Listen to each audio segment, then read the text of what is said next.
ওই আপা একটা বউ দেখো আমার জন্য।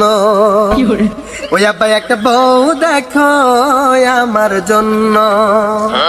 শীতে রাইতে ঘুম আসে না একটা বউয়ের জন্য।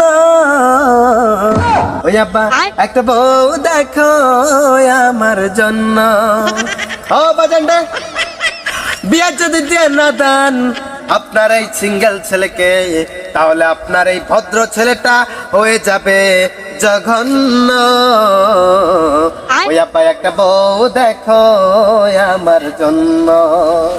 ওই আপা একটা বউ দেখো আমার জন্য। এ বাবা, তুমি কি পাগল হয়ে গেছো নাকি? কেন আব্বাজান? তুমি যে আমার সাওয়াল তোমার পরিচয় দিতে আমার লজ্জা লাগছে। কেন আব্বাজান? বাবা তুমি আমাকে মাফ করে দাও বাবা। আরে লজ্জা হলো নারীর ভূষণ। এটা পুরুষ মানুষকে মানায় না।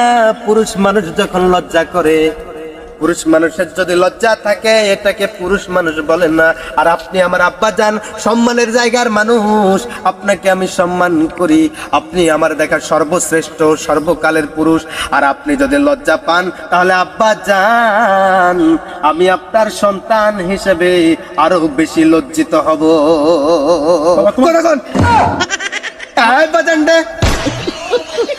বিয়ার নেশা এমন নেশা, বিয়ার নেশায় আমি পাগল হয়ে গেছি।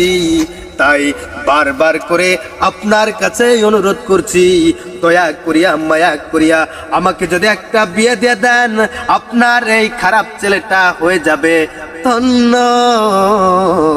ওই আব্বাই একটা বউ দেখেন আমার জন্য। ওই আব্বাই একটা বউ দেখেন আমার জন্য। ওই আব্বা জান, বাবা তোমাকে জন্ম দিয়ে মনে হয় আমি ভুল করছি বাবা, আমাকে মাফ করো বাবা, তুমি মাফ করো বাবা। বাজানডে ক্ষমা করার মালিক হলো আল্লাহ, মাফ করার মালিক হলো আল্লাহ। আর আপনি এটা কেমন কথা বললেন? আপনি হচ্ছেন পিতার আসনে বসা এক মানুষ, সম্মানিত জায়গার সম্মানিত মানুষ। আপনাকে মাফ করার মতো অধিকার আমার নাই। পারলে আপনি আমাকে মাফ করে দেন, আমার একটা বিয়ে করে দিয়া। এত কইরা অনুরোধ বিনোরোধ করি, এত কইরা বাজান দেই, আপনার পায়ের তলায় ছায়া তলে আশ্রয় নিয়ে আপনাকে বোঝানোর চেষ্টা করেছি। তারপরে আপনি কথা শুনেন না, আপনার হৃদয় গলে না। আব্বা ওঠো।